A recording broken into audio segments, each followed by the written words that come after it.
অভিশাপ আসমান কাঁপে, আপনাদের কাঁপে না? তার কাঁপে না? অভিশাপের ভয় হয় না? বুকগুলা ঝাঁঝরা হয়ে গেছে আমার সন্তানদের। রাবার বুলেট বলবেন, কি বলবেন? এগুলো অস্ত্রের মুখে দাঁড়িয়ে আছে, আমাদের পয়সায় কেনা বুলেটে আমাদের সন্তানদের আপনারা বুলেট ছুটছেন। আর কত, আর কত? পুলিশ ভাইদেরকে বলি, ভেতরে তো আপনিও মানুষ, পুলিশ ভাই বলি না, ক্ষমা করবেন, মুখ থেকে বার হয়ে গেছে। তাদের ঘরেও সন্তান আছে, তাদের খোলসের ভিতরেও মানুষ। যারা এখনো ঘরে আছেন তারাও জানেন আর কতদিন ভয় পাবেন। ভয়েই থাকেন।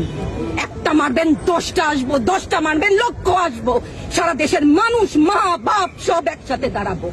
ওদের সন্তানকে মানুষ করার জন্য আমাদের কাছে, শিক্ষকদের কাছে পাঠিয়েছিল। কি জবাব দিব? আমার তো কোনো মুখ নাই, আমি শিক্ষক, আমার ভাষা নাই। তাদের কাছে হাত জোর করে মাফ চাই, নিরাপত্তা দিতে পারি নাই, নিরাপত্তা দিতে পারি নাই। মনে হয় রাস্তায় শহীদ হয়ে গেলে যদি এই লজ্জা আমার কিছুটা কাটে। ওদেরকে বলবার আমার কিছু নাই।